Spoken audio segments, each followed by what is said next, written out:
Good morning, ladies and gentlemen.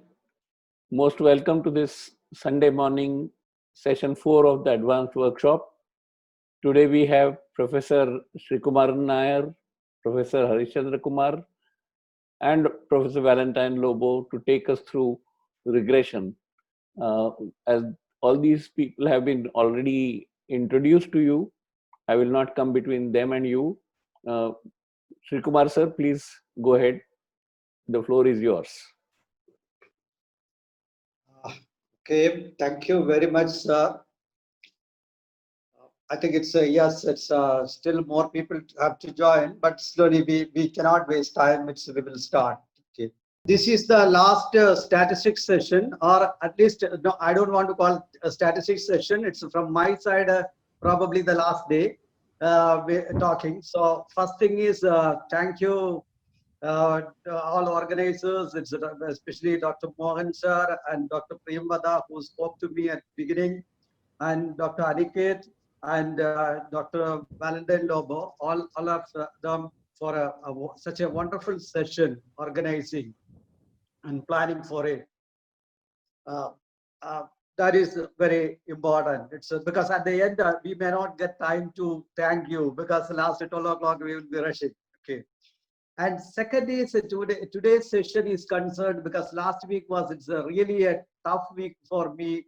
A lot of meetings, presentations, all those things. So literally yesterday I sat down for putting up my slide, and I wanted to thank Mr. Sachit, my PhD scholar. Yesterday, almost throughout worked with me, day and night worked with me to put up all these points together. Okay, so he contributed a lot in terms of computation, in terms of modifying some of the slides, in terms of even today early morning he got up. Thank you, Sachin, for Thank you, sir. providing a wonderful help. Okay, Thank you, sir. to do it. Okay, and thirdly, to the participants, I wanted to tell today's session. Yes, it's probably the organizers thought like that. Usually, last session uh, we plan it as a very light one, but today is a tough one because it's I think it's organizers thought like that. That is why advanced regression is put as the talk of today, end talk. Okay, and it's a tough one, but we tried our best to make it as simple as possible. But you understand, when we talk science, we cannot simplify beyond a point. I don't believe in that, at least. Simplifying science beyond a point, then there will be a lot of compromises. So, something that is what you are going to hear today. And my expectation today is, yes, of course, I don't want to believe that it's you don't know regression, you don't know linear regression, you haven't done logistic regression, all those things. At least 50% of you, it's one or other time point, you came across these concepts, and last time we spoke about this also. So my main expectation today is, of course, we will be talking all those concepts, but I wanted to introduce something which you really, at least a few people change the concept of understanding about regression. Because we understand regression in a way which is many times I felt it is wrong way, wrong sense. So at least a few people can have a better understanding, clinical side can have a better understanding about regression. At least a 3-4 concept if you can understand differently and in a right way. That's all my session. Even if you don't know the computation, how to do it or all those things, that is okay. That is. And finally, it's what we are going to do, what we discussed myself, Dr. Hari and Dr. Lobo sir, is first I will talk nearly up to 10-15 about the regression, little advanced areas, as well as the regression of the previous one. Then Hari will be taking probably half an hour to demonstrate using SPSS those concepts. And then I think it's what our understanding is, it's as time progress we decide, but Dr. Nobasar said it's a regression to the mean. That's the one concept probably he will be talking. That's the one. Then we will get further discussion into it. That is what our plan. We plan to finish 11:30, but I don't know. Last time it went up to 12:15. So for us, no time limit, but depending on participants. In fact, when I mentioned participants, I wanted to mention it very clearly. We have a wonderful participants. That is what I wanted to wonder, because many of your questions are, I mean, really meaningful, really advanced level, and that really made us to think also. That is the very important thing. So I wanted to thank all participants. Yes, you are sometimes, many times you work as a first person for this workshop. So thank you very much. With that, we move to the presentation. I request Sachit to share slide. Okay. Can you move to the, yeah, it's the next slide. Okay. It is outline of my talk. It's basically what I am going to do today is basic session of correlation and regression. What last time we talked a little bit of revise on it. But when I do revision, it is not like that. First 15 minutes or half an hour, I do revision, then I move to the advanced. No, that is not I am going to do. What I am going to do is, for example, correlation. Last times I revise it, then some advanced there itself I add.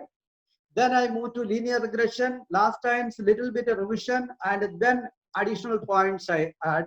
That's the way I am going to proceed, so that you will be more capturing the concepts. That is what my point. Okay.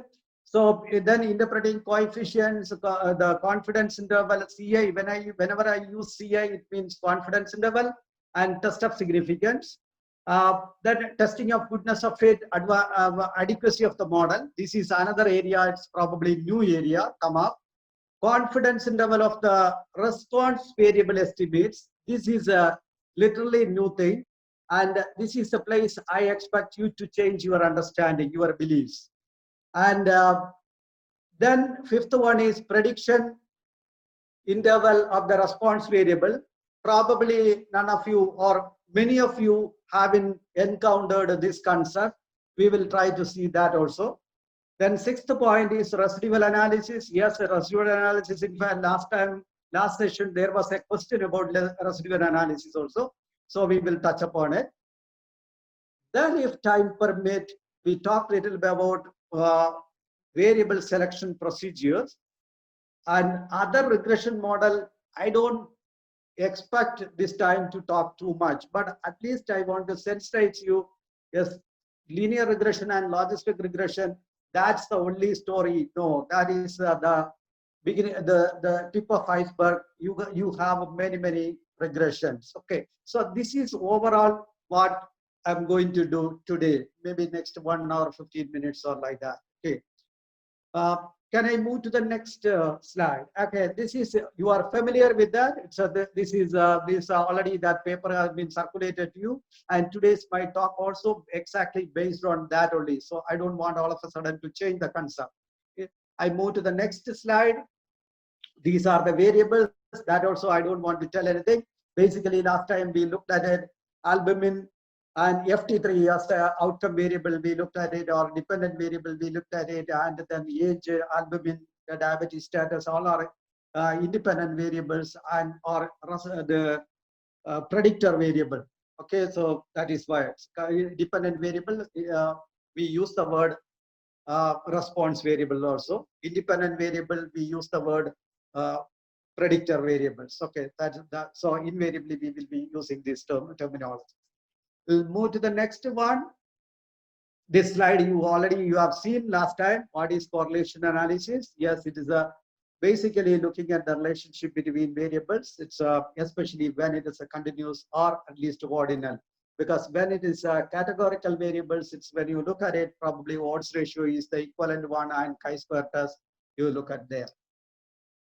Move to the next slide, which is also familiar with you. Yes, this is the first thing I said. Okay, do a scatter diagram and see that there is a overall, okay, there is a trend you are getting between points or not. That is what you have to look at it. The next slide also, when I talk trend, It is not always one direction. It can be opposite directions. As age increases, FT3 level coming down. It can happen. Okay, young people FT3 level is more, and old people FT3 level less. Many of our clinical variables can behave like that. That also can be studied using correlation. Move to the next one. This we already said, correlation coefficient. It is, please read it again, that one. Correlation coefficient is the measure of degree of linear relationship. So when we talk, especially Pearson correlation coefficient, we are talking about the linear relationship. Okay. It's after a few slides, I clarify why I specify this point or why I stress this point more here. Okay. Then there are two formula. It's the next slide. It's you have the formula how to calculate it. It's you don't have to do that now because it's you have a software to do it. The correlation, Pearson's correlation coefficient, and next slide give the Spearman rank correlation coefficient, how to do it. Okay, so these are the two correlation. Spearman rank correlation usually done for the ordinal variables, or it's not normally distributed. Mainly, I would consider it as ordinal variable. It is done. It's because it's a score or it's a ordered category. All those places it is done. Otherwise, we go for a Pearson's correlation coefficient. And once you have that, next slide, I mentioned last time, yes, the inference on correlation coefficient. In fact, at the last week, we spent a lot of thing on inference, test of significance. And that is what it's, don't think test of significance always you have a t-test for the comparison of two set of data, two groups like that only. No. This test of significance can be used for various situations. For example, student t-test, yes, it is applicable in terms of testing the correlation coefficient, significance of correlation coefficient, and its confidence interval also, it can be calculated. And that is what the next slide I said. If any one of you have a correlation coefficient as your objective in your study, yes, the best thing you can do is a scatter plot like this. If you give, and at the below you give the correlation coefficient and it's 95% confidence level, that will serve the purpose. Okay, after doing all those analysis, you use SPSS or you use R or you use whatever package. At the end, you give a scatter diagram like this. You give that down, correlation coefficient between these variables, it's R is equal to this, p-value is this, and 95% confidence level. That will serve the purpose. This is one page in your thesis, and it will be beautifully serve the purpose. Okay, so that is the same. Next slide, if you look at it, it's the other one. The other variable also it is given. These all slides you have seen, and it was in the YouTube, and you must have at least a few people listen to it again and again. Okay, now move to the next slide.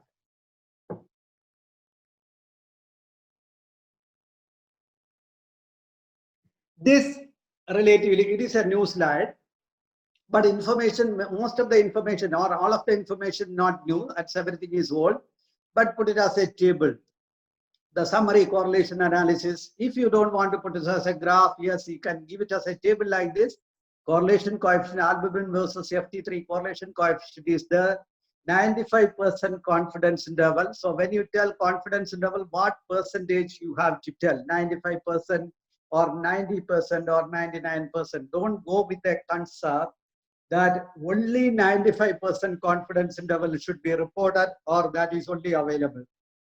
No, you can give 90% or 99%, then give corresponding table value, statistic calculated value, t value, and corresponding p value. We had enough discussion last Sunday about this t statistics and its p value. Okay, and somebody asked the question also. We said, well, somebody asked why should be t computed, and we said yes, based on t we derive p. It is not p automatically; it comes as a magic. That p is derived based on this t value. When t value is derived, basically statistical computation stops there, and then t-value, the p-value correspondingly to derived from the table or the even another package like that. Okay. Now, here I take 1 second or probably half minute to really re-look at it, what this 95% confidence interval means. Okay. I think it's you must have got many type of interpretation of 95% confidence interval or confidence interval. Basically, it is called interval estimate. International Committee for Medical Journal Editors, it's the document. If you look at it, they said it is interval estimate. And when correlation coefficient you talk, it is a point estimate. So we are more interested in interval estimate. That is the first point in it. That is why confidence interval. And then why we are interested in that interval estimate? There is a reason why we are interested in that interval estimate. The reason for that, you have to understand what is this interval estimate. Interval estimate is it is an estimate which talk about, suppose you repeatedly do these studies, you get many the estimates, many point estimates. Can we have a theoretical band within which all those estimates lie with a certain probability? That means this correlation, that 0.387 to 0.717, this interval estimate, what it tells is if we do the study repeatedly, we don't have that opportunity. What is the theoretical band within which the estimates falls and with what probability? 95. If you call it as 95% confidence interval, what you are telling is most of the points, most of the point estimate fall in that within 95 this band. Maybe few studies, maybe 5% of the studies exceed this band. I think that my last statement, you got it. 5% of the studies probably come with an estimate which exceed this band, which is out of this band. That will tell you how reliable your study is. If this interval is very narrow, it will tell, oh, your study brought a very narrow interval, and even if people repeat studies, they come out and with an estimate within this interval. But if you come out with a very wide confidence interval, what your message you are giving is, yes, it is a wide confidence interval, so there is a chance that others get a estimate much far from your estimate. Now you understand why people insist on confidence interval. And this statement, when we make, the statement is with a certain probability. What is the probability here? 0.95. When you talk 95% confidence interval, 0.95 probability. When you talk 90% confidence interval, you are not doing a harm there. Don't think that 90% confidence interval means it's a crime. No, you are setting, yes, at a 0.9 probability, yes, which interval the other estimates falls. Okay, and 99% confidence interval, that relatively wider than 95%, which you are telling more certainty of the estimates.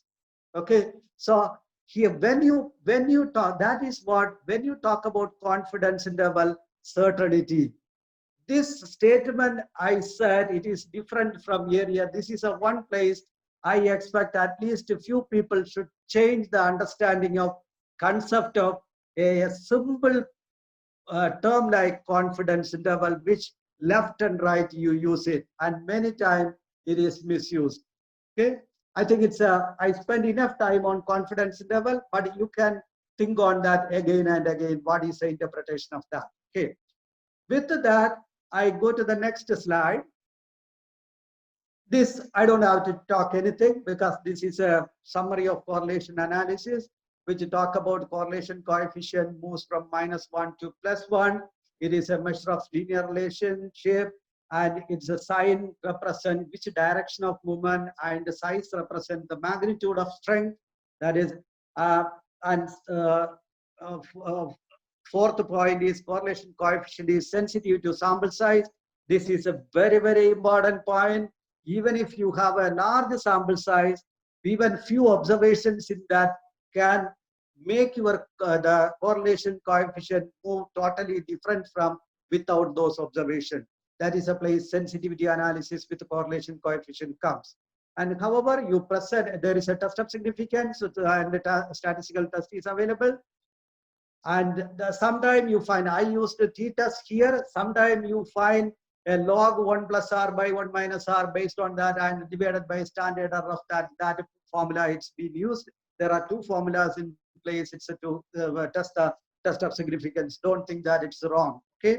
And finally, you have to present in terms of scatter graph. If it's the space permit, then correlation coefficient, 95% confidence interval, test statistics in terms of test statistics, and p-value. If you give it, that will be final for correlation coefficient. Okay. That is all I have to talk about correlation coefficient. Okay, especially Pearson's or the Spearman correlation coefficient. Now I move to the next slide. Look at it. I am not going to talk details about it, but same time it is my duty to sensitize you. Why I put up this slide is, I don't want you people, you are the senior faculty member sitting here or residents sitting here, go with an idea that correlation coefficient means always it is a linear relation. It need not be. There are multiple, there is something called a multiple correlation. There are some areas where we deal with a non-linear relation, curvilinear relation. For example, logistic regression, that is what you have done. It's a non-linear relation. So don't go ahead with always, yes, it's a linear relation, only exists. No, it is there. But however, this today's session is concerned, we are not touching upon that. It's only thing I brought this slide is to just sensitize you. Yes, there are other type of relations are there. In fact, there are some modeling business they do. Half of the data, half means independent variable up to one level, it is linear, and after that it is exponential. Okay, that is another you know, some, for example, dose response. Whenever you study, initially it is linear, but after a particular dose, it will become exponential relation. The response become exponential, and after a particular dose, again it will plateau. So what I am telling is, don't go with a concept always linear alone, and don't do linear always for all data in what you have. There, you have to clinically understand, look at a scatter diagram and look at that. Okay, sometime to see, oh, it tells some story without any regression. Just a scatter diagram will tell you. Okay, and with that, I move to the next one.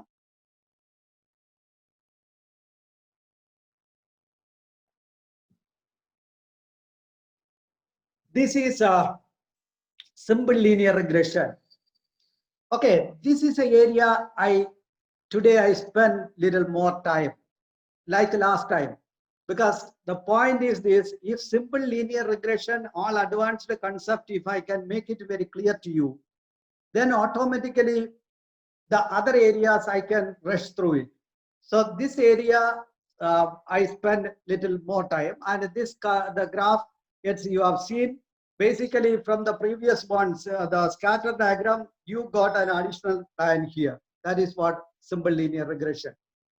Okay, and look at the next slide. There, something written material is there. You have to. Yes, I don't want to rush this slide, even though it is a repetition. I don't want to rush this slide. Okay, the basically, what you have a response variable that usually we notation we use it as y, and you have a predictor variable which is notation we use it as x, And then you have, there are some symbols called beta naught and beta 1. These are called the regression coefficients. Beta naught is the constant and beta 1 is the regression coefficient. And epsilon is the error term. Okay, so response variable, you are writing in terms of the predictor variable with an error term. What you are telling is you can measure response variable in terms of the predictor variable with a level of error. Okay, without error, it is so difficult to measure that. That is very clear. It is not measuring that one. Okay, in terms of response variable, measuring response variable in terms of predictor variable, that is a place you have a problem. It is not very simply measuring it. For example, FT3 in terms of albumin, when you talk, yes, there is an error term creeping, and you have to deal with the error term. And the whole regression is really trying to how we can deal with error term. And there are some assumptions about error terms. Later we will see more detail about those assumptions, but that is error term, it is normally distributed. That is the first assumption. And with mean 0 and a constant variance. When I use the term constant variance, I know that you simply read it as constant variance, but that red color is very important for me. For every given value of x. What I am telling is this is again a deviation from previous talk, or a little advanced from previous talk. Every albumin values, you may get many patients having same albumin value, but need not be their response values are same. Their response values could be different. What causes that difference? That is the error term causes that difference. So based on the predictor variable, you measure you predict the response variable. That variables could be different in terms of an error term. However, that error will be distributed around a mean 0 for every given value of x. This is a place last time I said x need not be a random variable. In dose response, again I will talk. Yeah, the x is a fixed dose. I mean, for example, you are starting with a 50 milligram, you are giving the 75 milligram, 100 milligram, and you are moving like that. It is a fixed dose you are moving, and correspondingly you are getting response. Is it a linear response? You are looking at that. And that is a place this error distribution comes. Okay. And betas are, once this assumption is true, that betas are estimated from the sample data you provide, and then you generate this regression line. What we call it as FT3 is equal to beta naught plus beta 1 albumin or beta 1 x. When you write later part of the equation, that you get rid of that epsilon. Okay, I think it is clear about the regression analysis what it is. Okay, and this is a revision of the previous slide only. Okay, can I move to the next one? Based on those concepts, last time which we have done, Hari will be demonstrating also simple linear regression. How do you get it? Yes, we talked about the regression coefficient, constant, standardized coefficient, 95% confidence interval, T statistics, and P value. Yes, these things, I think I have a few slides later. We will go much details of these things. So don't worry about it. It is a revision of this slide I brought it. Okay. Now, next slide, if you look at it,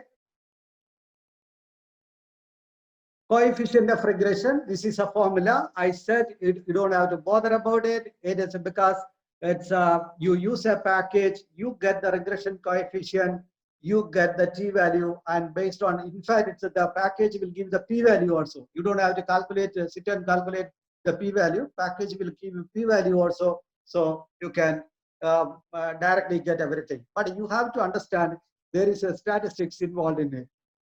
Now, that is a more revision about linear regression. Shall I move to the next one, next slide? Look at this slide. This is what I am going to do in linear regression today. These are all additional topics, or you can call advanced. These are really not advanced, but we put it as advanced. Okay. We try again to interpret constant, intercept, its coefficient, and test of significance in across regression. Linear regression, multiple linear regression, as well as logistic regression. Okay. Then regression coefficient, its confidence interval, test of significance. That also I try to interpret it. Then one thing I wanted to sensitize you is interpreting regression line. This is a place many times I find people misinterpret it. It is a many times and very often people misinterpret regression line. I wanted to give a different the truth about what is this regression line talk. Okay. Then fourth point, the model, how good it is, adequacy of the model, and how it has been tested. That I'll talk about it little bit time. Then computing, interpreting estimated means of response variable and its confidence interval at fixed values of independent variable. It is not, I cannot read very fast. I read that slowly. There is a reason. Computing and interpreting estimated means of response variable and its confidence interval. Okay, for every given value of independent variable. Next point is computing and interpreting prediction interval. This is different from confidence interval of response variable for fixed values of independent variable. And then residual analysis and interpretation. So these are the things pretty new as far as this session is concerned. I try to give a floor of it. Okay. Now I go one by one. So next slide. This is the first point. How to interpret constant intercept. Sometimes people use it as the name intercept or constant or beta naught. Actually, I don't call it as beta naught cap. Now onwards, we are talking about estimates. And whenever we talk about estimates, actually the cap we use it, beta naught. So sorry, somewhere if notation I was not able to use it. But always understand beta when we talk, it's a population, the parameter we talk, beta cap when we talk, estimate of that population parameter, that is what we are talking. Okay, look at this curve. The scatter diagram as well as regression line. And don't concentrate anything else, just concentrate only on red points, the constant. Here my interpretation is constant. When you do the regression, or when Hari going to demonstrate it, and when he demonstrates it, you will find you get a constant, maybe minus 2.09 or something else. You get a constant, and SPSS will give the confidence interval of that. SPSS give the t statistics of it. SPSS give the p value. Here it is 0.004. Now, as a researcher, what I am going to do with this, what is the use of it? Even I get many times questions from people. Okay, basically I alone won't have an answer to that question, but I can derive the answer from you. How I derive answer from you is, I ask back you the question, albumin is my independent variable, and I am talking about a regression coefficient constant or intercept when I did albumin versus FT3.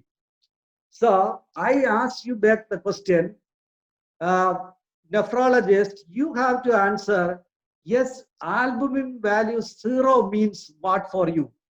Do you think a patient or a subject can have an albumin value 0? Is it meaningful clinically?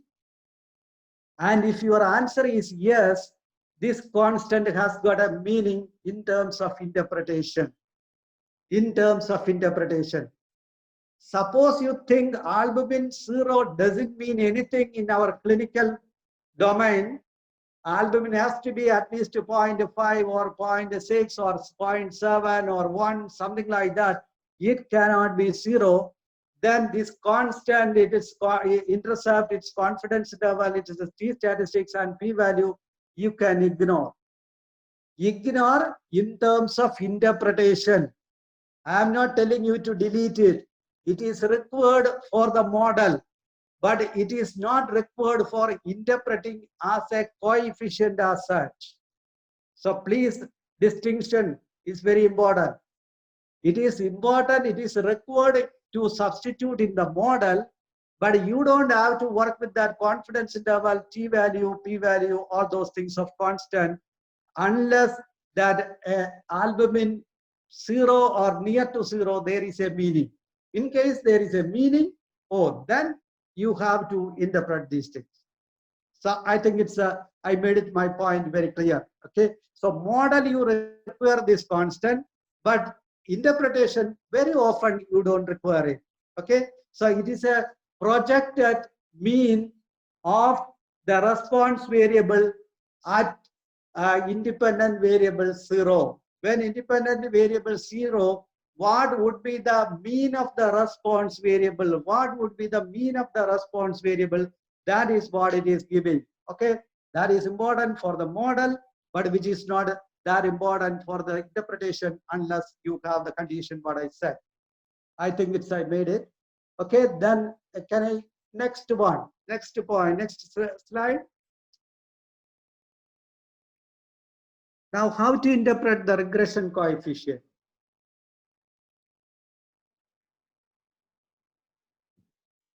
Okay. Now, again, look at the red point. It is 1.401. It's albumin. Last time also you saw that. And you got the standardized coefficient. I don't talk now. That's but before that, I moved to the confidence interval. 95% confidence interval. Then you have a t statistics. You have a p value. Okay. Now, the regression coefficient is 1.401. This is the estimate for the regression coefficient, that beta 1. Okay, so this is beta 1 cap, it is 1.401. And corresponding a t-test you have done, and 6.55 is the t-value, and p-value is 0.001, it is less than 0.001. That means regression coefficient is significant. What it tells is, this is a useful variable to predict. It is completely useful or not, it is a different question, but it is useful. Please remember, completely useful and useful, these are different concepts. Okay, so this albumin is, I would say, probably moderately useful for predicting FT3. Moderately useful for predicting FT3. That is what that p-value gives. Now, how do you interpret this regression coefficient? 1.401. Last time we attempted to interpret, and many were asking question also. What it says, first thing, the independent variable is albumin. Okay, so albumin is the one you have a little bit of freedom to change. Okay, from one unit to next unit.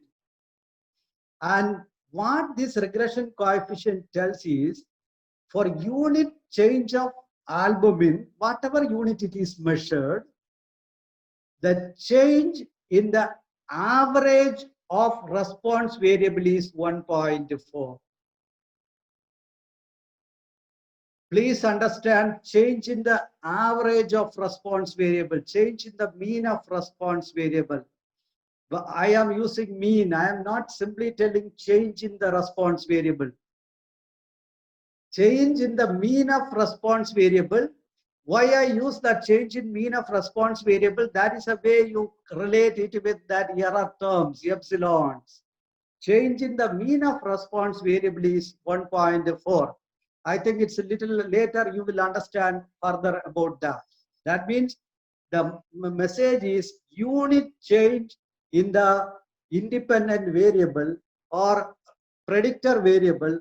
1.4 is the unit change in the average response variable. Okay, average of response will change from previous position to 1 point unit further upward. That is what it is saying. It is connecting with a positive correlation also. Okay, I think it's a, you understand. And then what is this 95% confidence interval of that? 0.976 to 1.825. What I can tell is, on the average, the worst situation, the average change could be 0.9. You can get an estimate of 0.976. And the best situation, it can move to 1.8 with a 0.95 probability. So worst situation, yes, this can come. You are telling the audience. Now you think yourself as a researcher, you are communicating. And when you give the confidence interval, you are telling, even though you got 1.4, the worst situation, yes, it has a chance to come down to 0.976 estimate. Somebody can report, and somebody can report even worse, 1.8 with probability 0.95. That means even somebody can report even more than 1.825 or so. But the probability of that is less than 5%. That is what it is. Okay. I think confidence interval, again, you got it clarified. That's one. Okay. As I proceed, I don't talk much about confidence interval because last 2 slides or 3 slides, I talked about confidence interval. Now I think you have a fair understanding about the confidence interval. With that, I move to the next slide. Okay.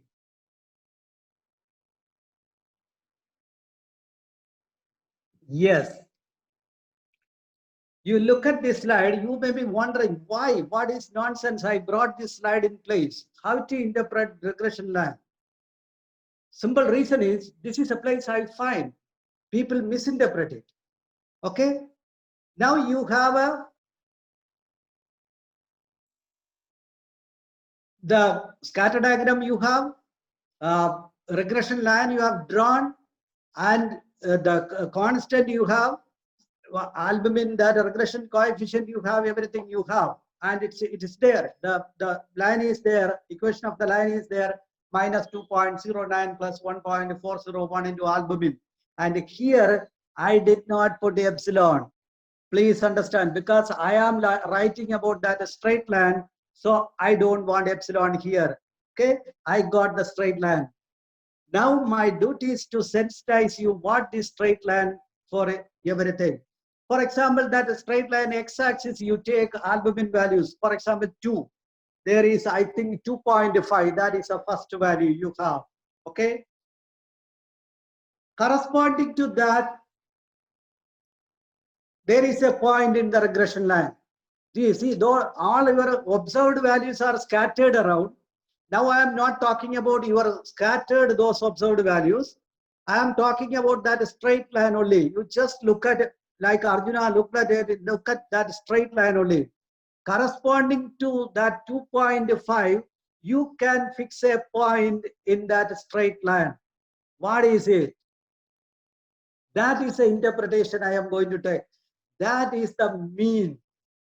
Please understand, that is the mean predicted by this regression equation. That means for given albumin value 2.5, you can have 100 of patients with this observed data for a given 2.5 albumin value. If you literally struggle, you can recruit many patients, and you can their response in terms of FT3 you can measure.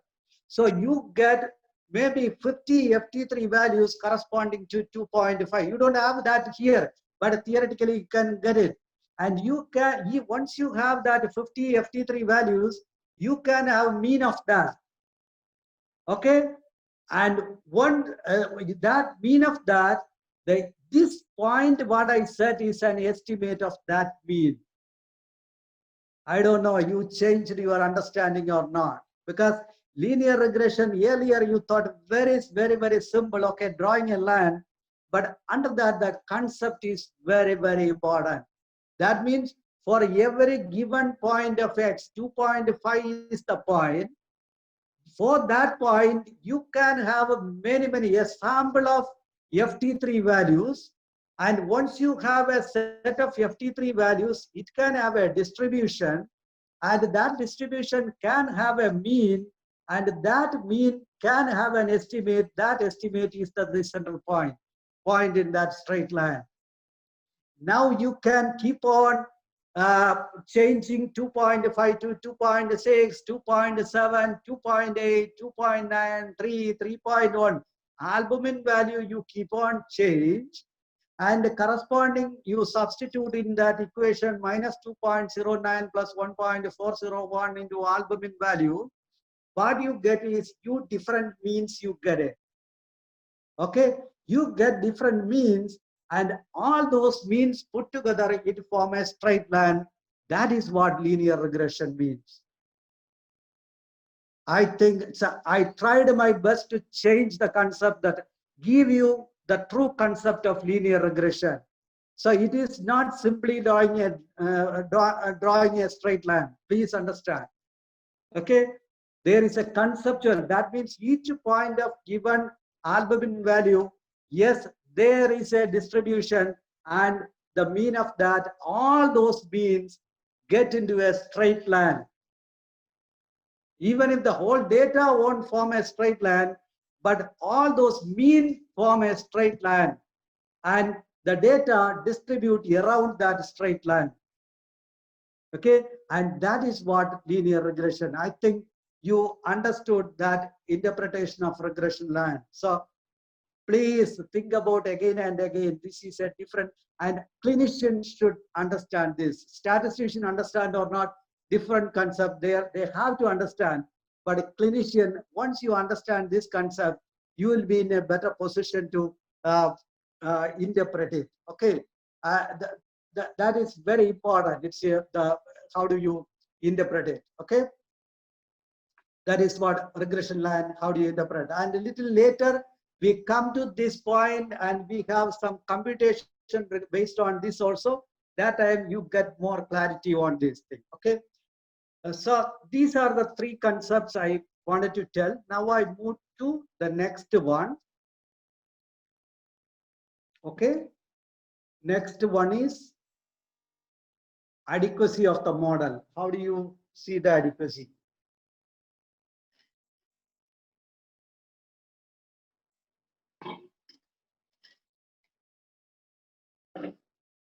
Yes, I am here. I am having some water.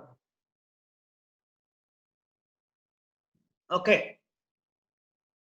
Now, if you recall little earlier, I used a statement called, this variable is an important variable, but this I used a statement, it moderately explain the FT3. Albumin moderately, it is not albumin completely explained.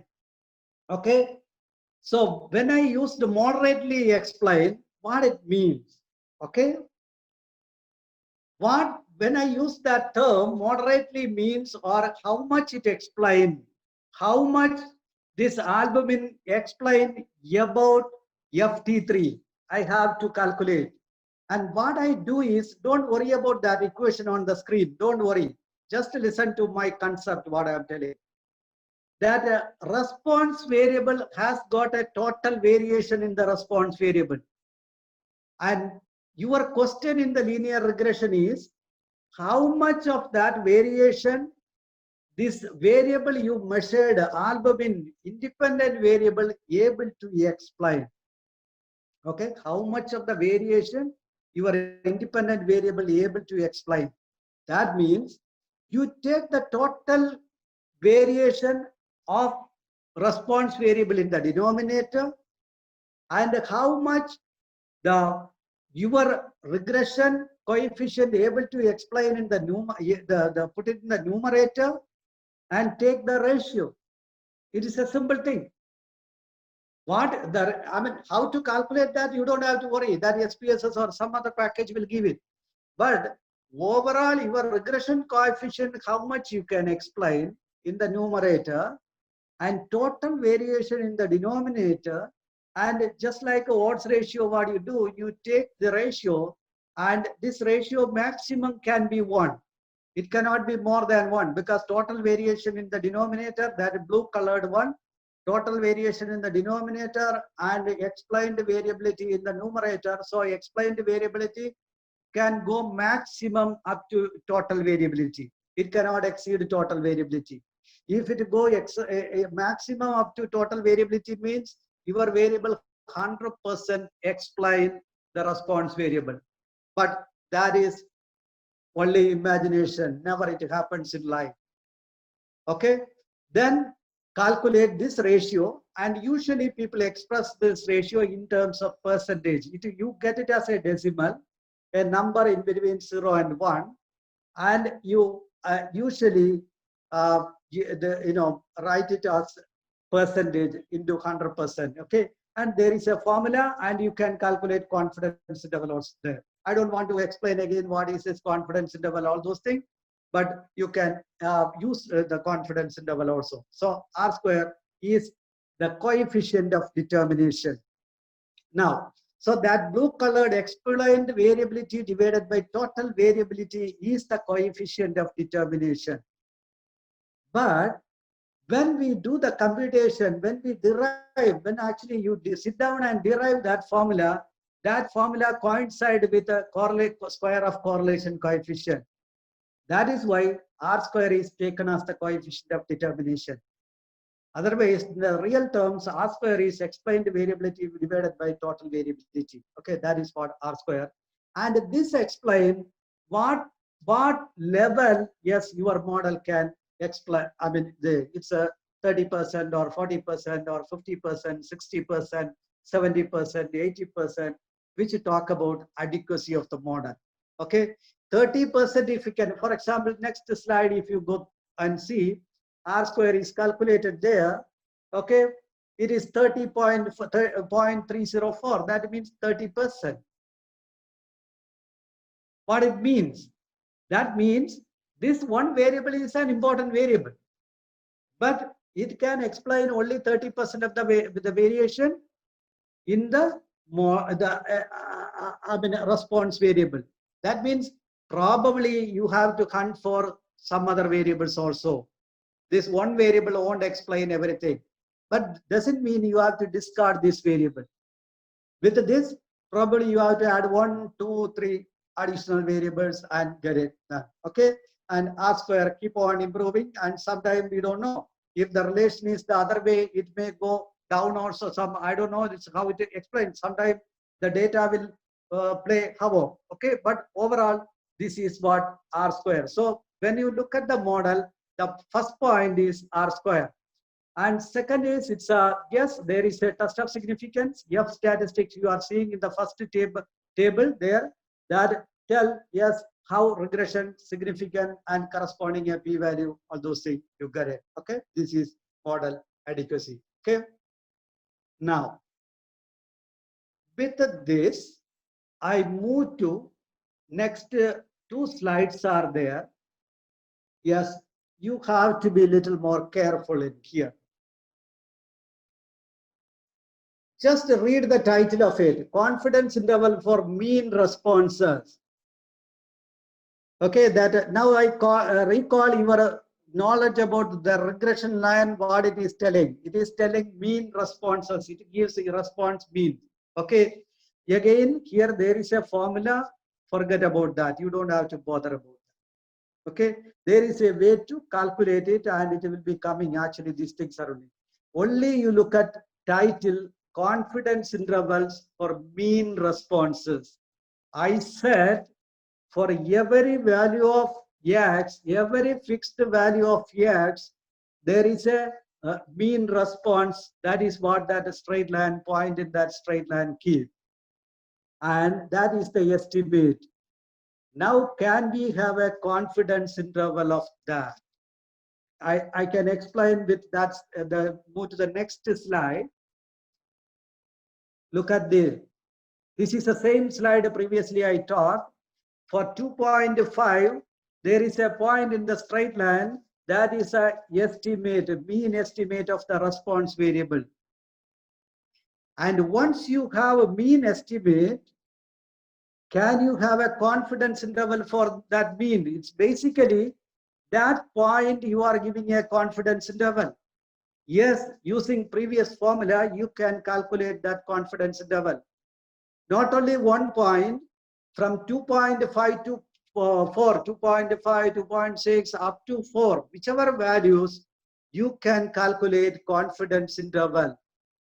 That means one value of the confidence interval come below that straight line, one will go up above the straight line for every given value of x.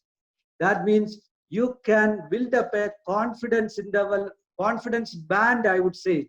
Many textbooks use that statement also. Both the side of that straight line, you can really build up a confidence band which will give, yes, how much this straight line can move up and down. Okay, now if actually technology is there and we can build a confidence band, and then using the technology, you can move the center straight line up and down. What you are telling is, you are telling the straight line, yes, this is the band, this straight line can oscillate. That is the beauty of linear regression. Please understand that. So now I think it's, you are getting into a strong concept of linear regression. It is not simply drawing a straight line. Okay, so that is what the confidence interval means. Okay, so this is, don't confuse this with some other intervals. Okay, now what I did is, it's the next slide. We have done simple calculation for different values of albumin. We calculated that last column, confidence intervals of mean response. These are confidence interval of mean response. To make you understand, I have put up the observed response variable. These are your observed variable, exact observed variables. And the straight line points, 1 point, for example, you take the first point, 2.403 is the observed albumin value. Correspondingly, a response variable y value in the observed is 1.89, but in the straight line the point is 1.276, and 95% confidence interval of that 1.276 is 0.871 to 1.681. You look at the fallacy or beauty of that. All of a sudden, your observed response variable is not falling within the confidence interval. Please understand that it can happen. Your observed response variable, don't get panic. Your observed response variable is not falling within confidence interval. For example, if you look at the previous, if you think about the previous graph, I said you can oscillate your straight line. That doesn't mean it cover all points. It won't cover all points because the 95% confidence interval is the one it's you put up. Okay, 5%. Yes, it's and that's, it's a mean. You are making the movement of mean. Okay, you are not making the movement of observations. Please understand that. Okay, so computation, it's you can do.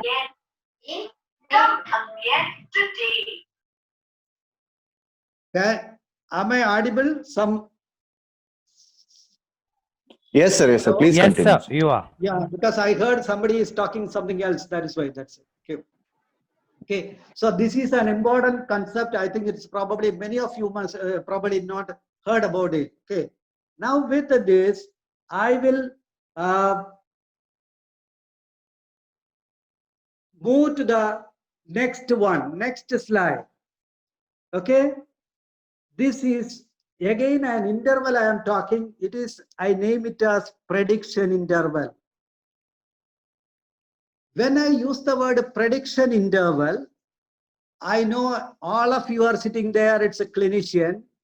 you can recall reference range. For example, albumin. If I ask you what is the normal reference range, you all of a sudden you tell two values. Okay, that is not based on confidence interval. In a different way, you consider it as okay, the population is normally distributed, and then mean and the two standard deviation you evaluate, and you get a reference range. Something similar to that. This is prediction interval is basically what I wanted to tell is these are for observations. The earlier confidence interval I set for the mean, this I am telling for the observations. Okay, why I make this distinction is by misunderstanding many times based on regression equation, people try to use the previous equation and predict a response observation, which is wrong. You cannot predict the observation, you can predict a mean only there. Okay, because predicting observation is different technique. And now you look at it. So that is why I'm coming here. The prediction interval, there is a formula, don't worry about it. But here you look at it, prediction interval means what? And when prediction interval comes, again I take a given value 2.5 albumin value. Okay? Now I am not concerned about that regression line point, what it is. That is not my concern. My concern is overall observation corresponding to 2.5. Okay, can I give a band with a 95.95 probability? Can I get a band within which observations will fall, not mean will fall? Observations will fall. So suppose any one of you thinking about prediction of observations, probably this is the one you have to use. Okay, not straight regression line.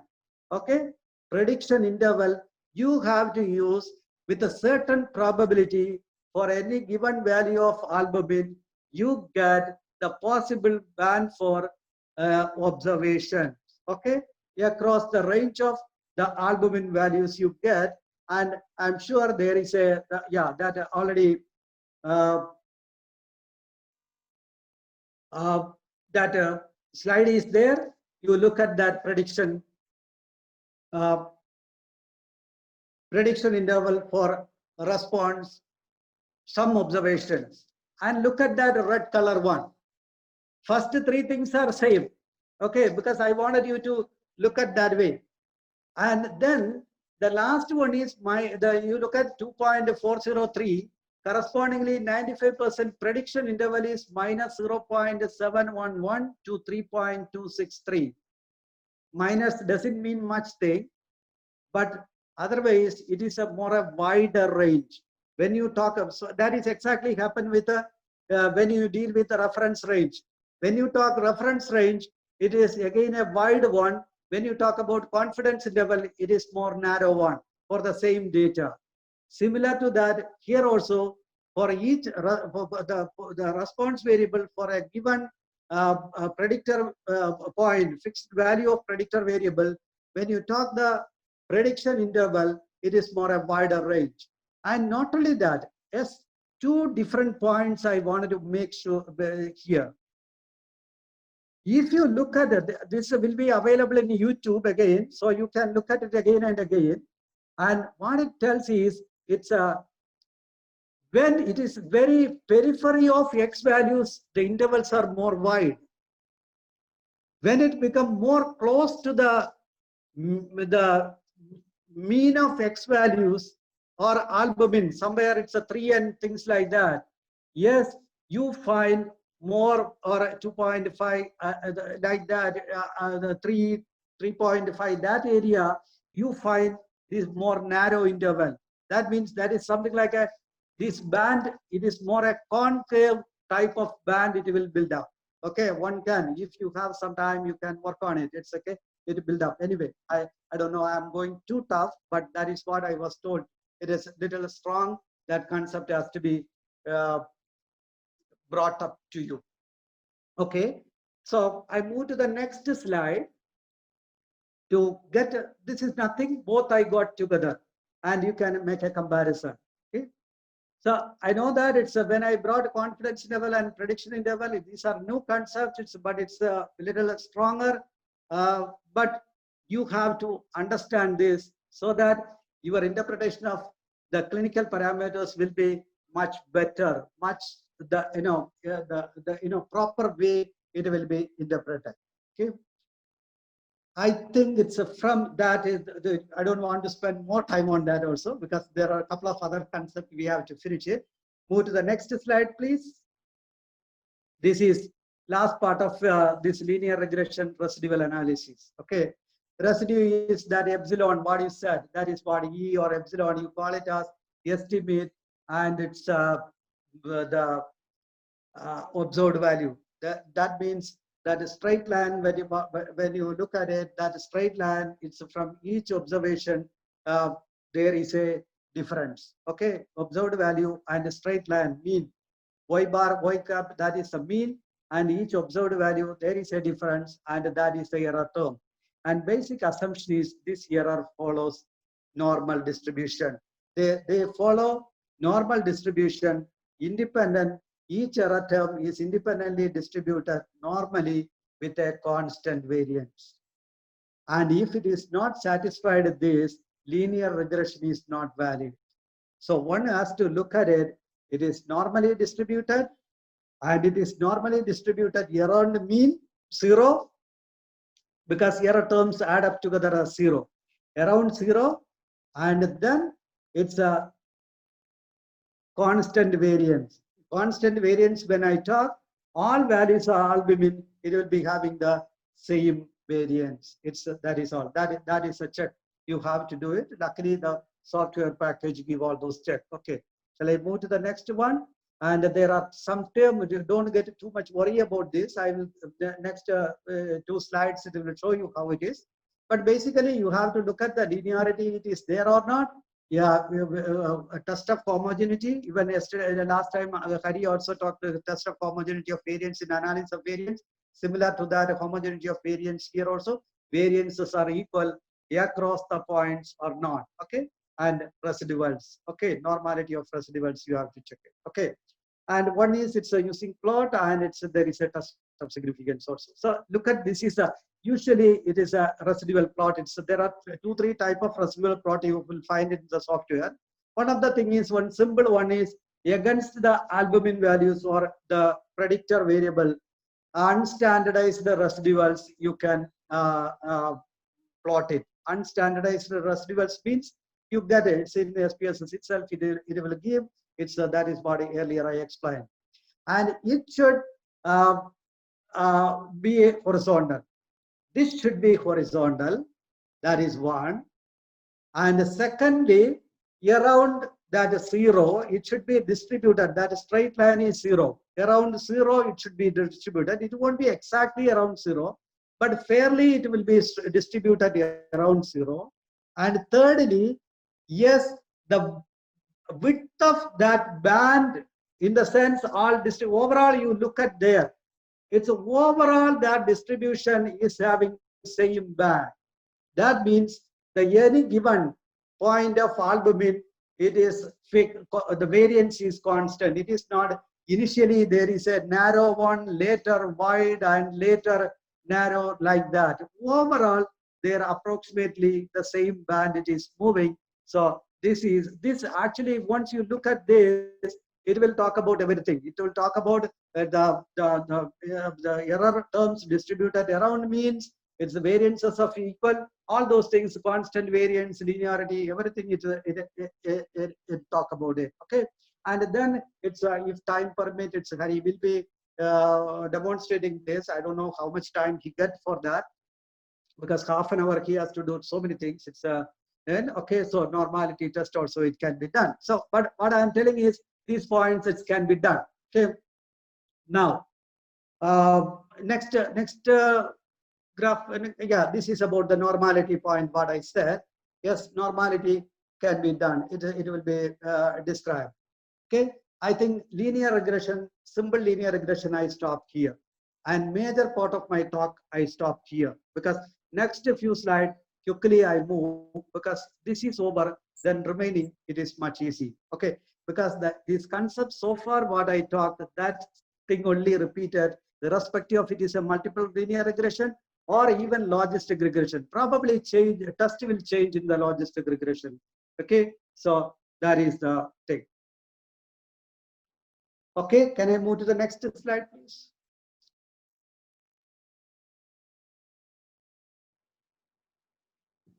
You are familiar with this slide. This is a multiple additional variable has come into picture. Otherwise, things are almost the same. Okay, this is multiple linear regression. And this is a linear regression coefficient, constant, albumin 0.68, age minus 0.032, confidence. None of these things I am going to explain because everything is explained there. Adjusted R square, you got it. Age coefficient is adjusted for effect and other variables. Okay, so basically all those explanations for the linear regression, what we have done, it is followed for multiple regression also. Only these coefficients, all these numerics get modified. That is all. Okay. And here regression coefficient, test of significance, it is t-test. And sometimes people use wall test also. In fact, it's any of these parameters you find more than one test of significance available. So don't think that is wrong. There is a wall test, there is a score test, like that. There are many tests of significance available. Even t-test you do, it's okay. Or you go to wall test is equivalent to chi-square, like that. That's all right. Okay, that's it. Can do. Okay. Move to next slide, please. Adequacy of the model. Yes, here also again exactly like linear regression, but what the changes you find is sum of squares continue to be there, mean square is there, F statistics is there, p-value is there. But when you look at the degree of freedom, there is a change. Earlier it was 1, now it is 2 because number of variables change.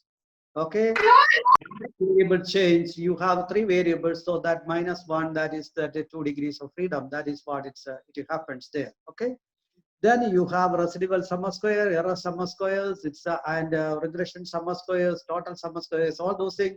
R square you can calculate, everything you can calculate and you can interpret like that. So I'm not going to take much time on it, but this model, one message I wanted to tell is F is p-value is less than 0.0.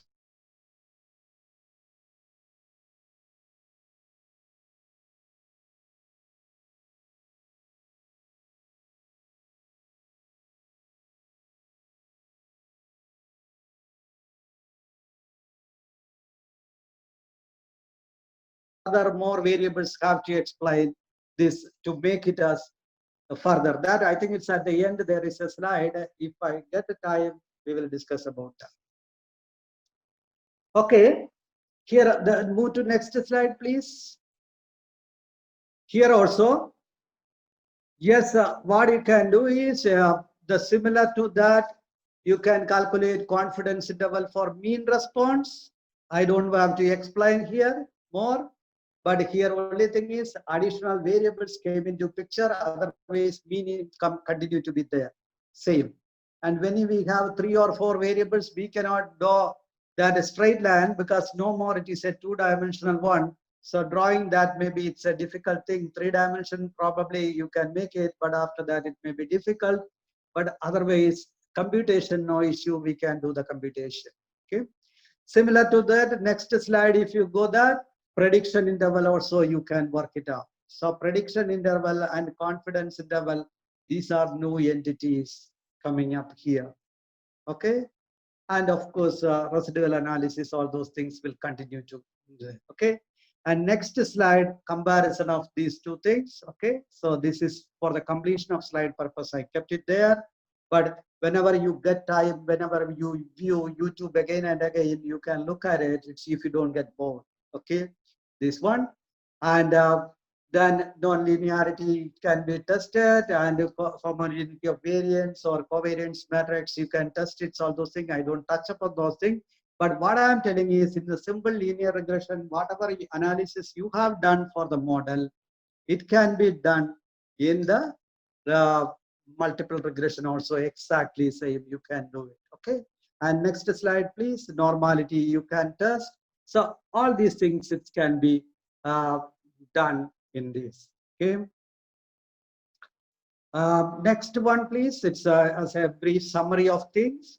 Okay. In this, these summary points are all earlier you read, well, except the last one: regression coefficient, confidence interval, test of significance, residual analysis, model adequacy, goodness of fit. All those things should be reported. Especially if you are using regression for modeling, all those things should be reported. Okay. So this is regarding linear and multiple regression. Okay.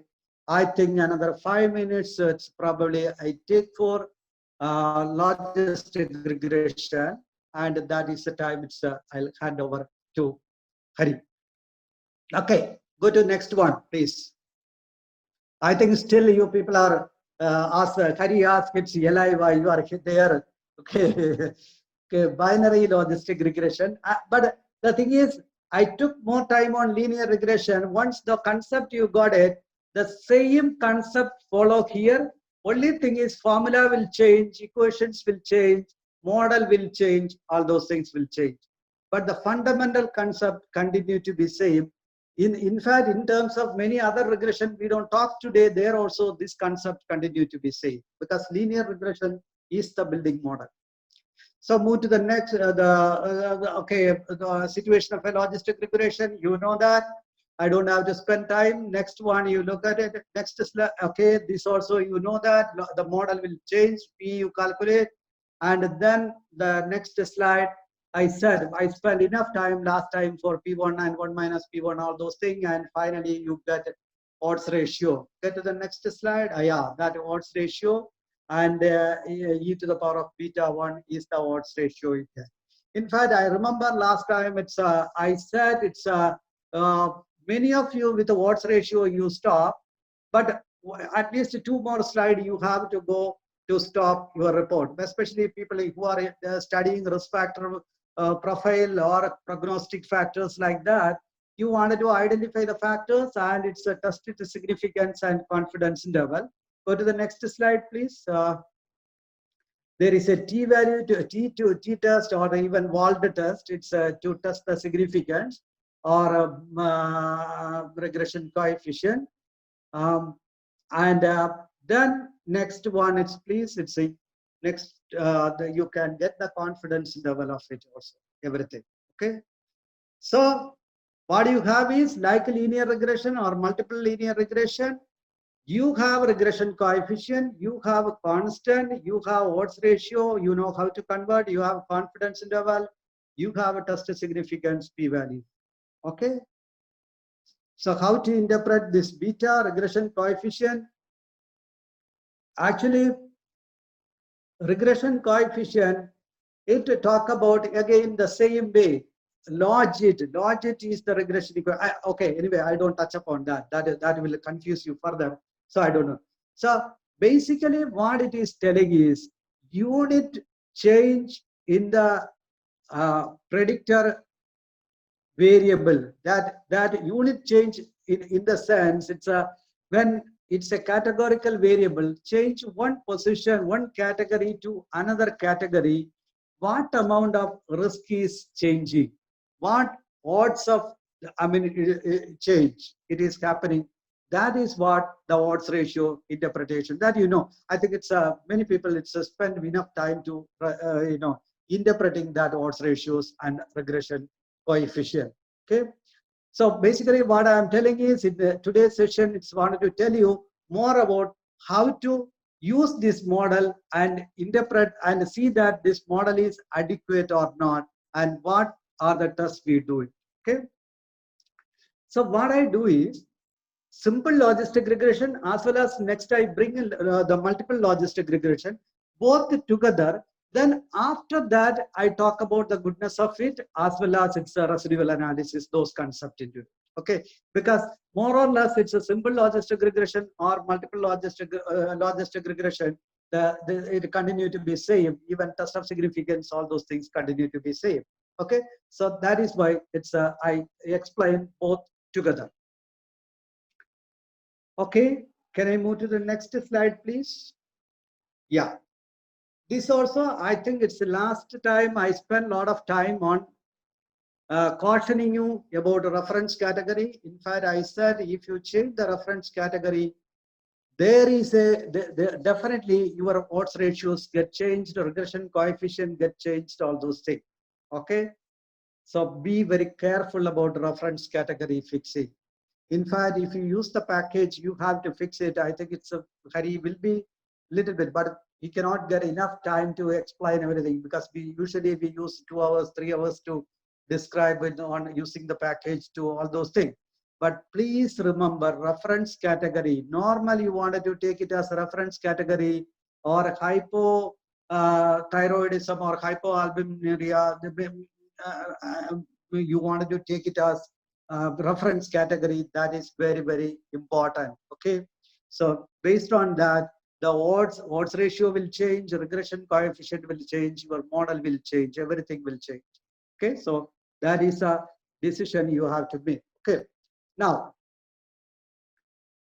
next slide. Can I move to next slide? Okay. This also you have seen last time. Yes, this one of the point I wanted to make is yes, logistic regression continues. Independent variable also you can do logistic regression. Don't think that only categorical independent variable you can do logistic regression. Okay, dependent variable has to be binary or categorical. That is very important.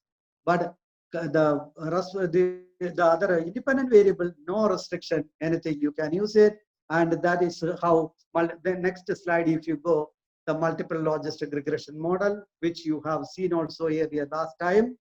It is already there described enough. If whoever wanted to have more description, you can go back to the YouTube and go to the next slide. Yes, this is what again last time we described about it. Okay, you have a constant, you have albumin, and below albumin I use the normal. Before diabetes mellitus, it's I used no. What I mentioned there is these are treated as reference category, and it is your duty to do it. Your duty to do it. You cannot avoid it. That is very important. Okay, because otherwise they don't know. The reader doesn't know that's what you have taken as the reference. So you have to specify the reference category. That is what you find in the logistic regression table. It's if the paper, it's they put reference category very clearly what it is, and accordingly coefficient of regression will change.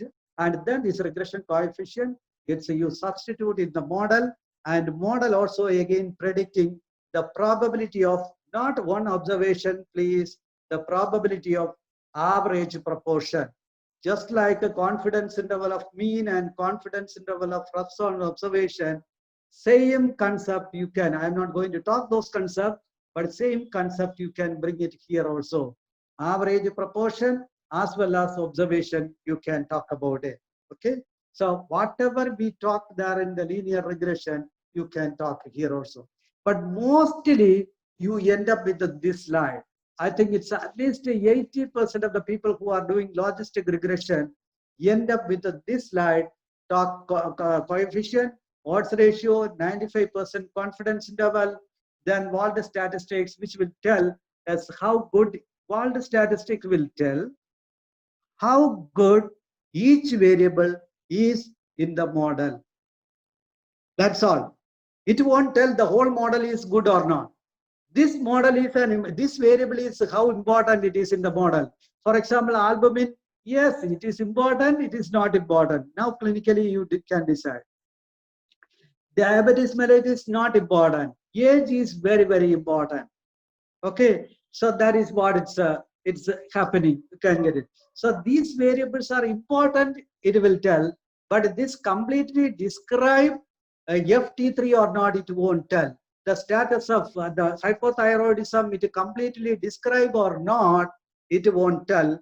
And for that, you have to go to the how good is the model. There are some tests for that. I get into that. That is a next. That is a new thing. Okay, can I go to the next slide, please? Look at it. There are two tests usually available. One is likelihood ratio test. Okay, likelihood ratio test. It's there is a, I mean, there is a formula. Don't worry about it. But what it is doing is, there is that formula. If you look at it, minus log or ln, you can take ln natural log, and that is okay. But within that bracket, you find a numerator and denominator. I just give the concept of that alone. Remaining, don't worry about, because this is the one you compute, you get it. But what is that? Numerator talk about, yes, when, I mean, this new, you are adding a new additional variable, yes, what information it is bringing into it. And it is called a likelihood function. I am not talking about too much about likelihood function, all those things. But what it tells is, it is some level of a probability function calculation, and you have two situations. One situation, you have no variable or you have two variables. And the second situation, you added one more variable. Okay? So with the two variable, what is it? That is coming in the denominator. With the additional one variable in the numerator, you are getting it. And that ratio increases. That means additional variable bringing additional information. That's all you have to understand. That ratio increases, additional variable bringing additional information. Okay? And then minus 2 log, all those things, it is taken to statistical condition for there is a distribution, all those things. But don't worry about it. But this likelihood ratio test is a test used to look at it, how good an addition of a variable brought improvement in the model. And this is tested for a p-value, and usually our cutoff value is taken as p-value less than 0.05. It follows a chi-square distribution, and tested we tell, oh, this additional variable bring additional information, and that's a way you keep on increasing more and more variables, and it's more and more, and the model get modified. And you reach a stage, yes, you cannot do anything more. You cannot do anything more, and it tell the p-value is not getting, decreased anymore. So your model gets saturated. So this is likelihood ratio test. I stop talking about that test here, okay? Because another two things I have to talk. Now, go to the next slide. There is another thing called Hosmer-Lemshow goodness of fit test. This is simply different. There is a tragic difference here. This is again, the model is a good fit or not, it will be tested. But here this test does is, it calculates observed, I would say observed values or observed probabilities, observed whatever it is, observed one you have it, and then expected it calculate, and the difference is huge or not, it look at it. Okay, overall, once model is built, the model what it is predicting, and then actual what it is, it calculate, and it calculate the difference. And if please remember please careful about my statement. If the difference is not too much, that is the time you call your model is a good model. You predicted, and what you observed, they are more or less same. That is the time you call your model is a good model. That is why down, if you look at that p-value, now I am not talking about 0.05. It moves or closer to 1 suggests your model is a good model. If you get a p-value 1, it's the best model, but never you get it. Okay? So your interpretation is, P is small, that means your model is not explaining everything. P move towards 1, your model is explaining more or less everything. So that is very important. I think it's the point I made it clear. So because here the p-value interpretation is exactly opposite, please remember. Okay, and because many times people, because you are oriented with the p-value less than 0.05, it is significant, it is done. No, here p-value closer and closer to 1, that model is doing very well. Please understand when you use this testing goodness of faith.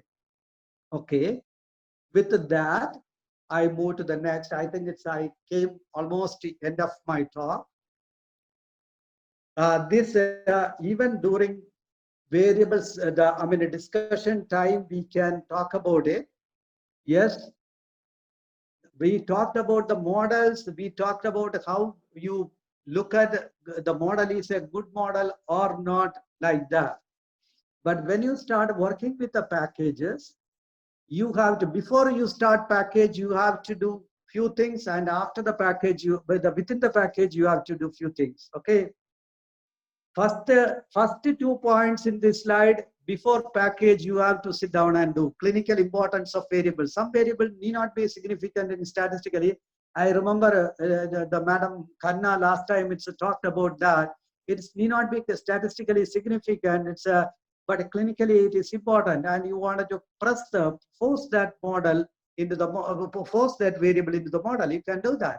Okay, some of the categorical variables, it's you have to define dummy variable. You have to recategorize if some of the categories observations are very limited. All those things you have to do it.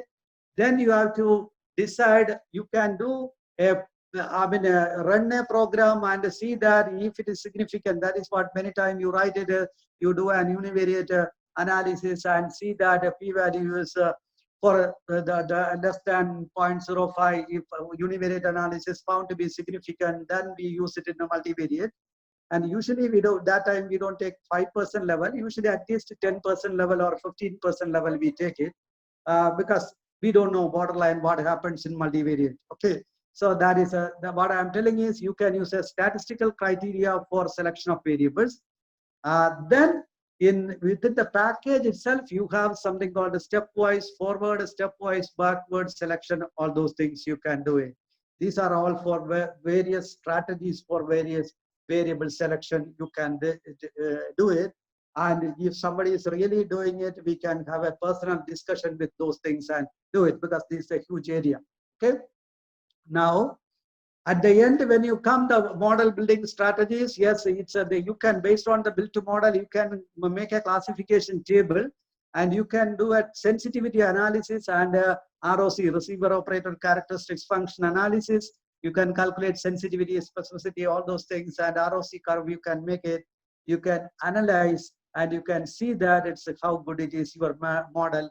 And sometimes people use one data set for building the model and another data set for doing the ROC analysis and classification table, all those things. So that also it can be done. So that is a huge area, again, different, even especially prognostic trials, all those things people do, model building, all those things. So, but provided you are doing a model building only, you have to do that. If your study is a simple retrospective study, you don't have to enter in this area. So you can retrospective study, you can end up with okay, you may have to go to stepwise forward selection or stepwise backward selection, but other things you don't have to do that. Okay. With that, next slide, please. I think I am almost ending. Okay. Summary. I don't want to talk anything more. This slide you have seen earlier also. Then can move to the next slide, please. Okay. This is probably my last slide. What I wanted to tell you is, like a correlation, I wanted to tell you, don't go with the concept that linear regression and logistic regression is the only thing it is available. Or logistic regression, only binary logistic regression is available. Ordinal logistic regression is there, multinomial logistic regression is there, Poisson regression is there, Fox proportional hazard model is there, overall a bracket of nonlinear regression analysis is there, or piecewise regression is there. A lot of things are there. So we are not covering all those things. So if time permit, probably during discussion, it's whoever is having some questions regarding this, they have to wait after all presentation. It's maybe after 11:50, 11:30. during that discussion time, we can talk about that. Okay. I think I tried to give a justification about complicating the issue as organizers felt. Once again, thank you to all participants. Yes, Hari, sorry, I took a little more time. Okay, so that's I stop it here.